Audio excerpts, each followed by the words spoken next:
amendment be agreed to. Ms Lauder. Thank you, Madam Speaker. I rise today to speak on Ms Lakuta's motion regarding the development of demonstration precincts in the ACT, and I'd like to thank Ms Lakuta for bringing forward such an interesting motion and to say that in principle we agree with many aspects of this motion. Madam Speaker, it's easy to see that around us the world is changing rapidly, and these changes within our community mean that our housing requirements and preferences change as well. These include things such as, but not limited to, the ageing of the population, economic conditions that may make it difficult for young people to purchase a home and get into the housing market, and growing population. So there's also the need to fit potentially more people into less space, and that will shape the future of home design. We often talk about the great Australian dream of home ownership. It's been a long-standing desire of many Australians to own their own piece of suburbia.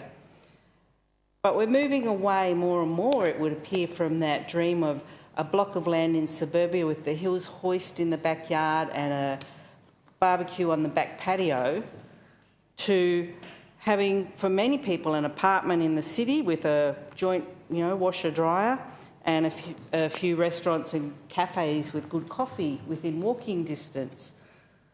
So while the style and desires might be changing, the great Australian dream remains there for most Australians and certainly many people in the ACT.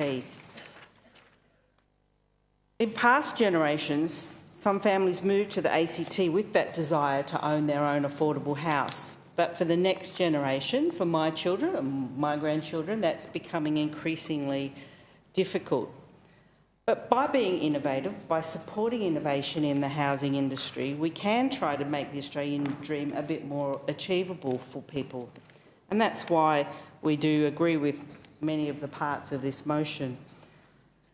The use of urban infill is one way that we can assist to do this, but we must make sure that this is in line with community expectation, that the properties of the future are of good design, that they're innovative, that planning requirements don't stifle design, and that the private sector and the market leads the process so that we can discover what truly works and what doesn't. We'll discover what people will buy and what they won't. Having the private sector lead that process is usually the best way to determine that. We must also allow risk so that those who invest have the opportunity for reward. We also need to think about the full spectrum, the full range on the housing continuum. Ms Lakuta referred to tiny houses, which is just one very small example on that housing continuum. Whether it's tiny houses, apartments, units, there's a whole lot of different models of ownership as well that need to be considered. And there's home ownership and there's rental, because there are some people who don't want to own their own home and may never want to own their own home, and we must enable them to fully participate in the housing spectrum as well. But we must enable the architects, the builders, the designers, the opportunity to showcase their skills. But at the moment, under some of the planning rules, that is stifled and it's very difficult for them to showcase their skills.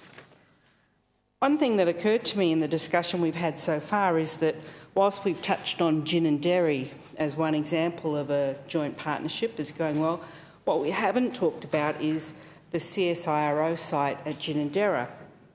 And I refer to a Canberra Times article from the 29th of March last year, which talked about a workshop that they were holding, looking to experts for proper integration of affordable housing options as part of a new community. And the workshop included experts from universities, social service agencies, charities, banks and financial institutions who came together for an affordable housing think tank in Canberra on April 8th.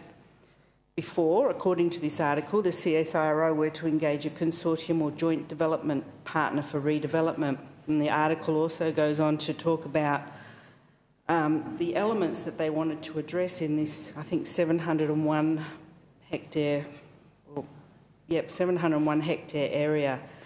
And that included, quote from the article, ensuring we delivered a benchmark in urban sustainable design in Australia.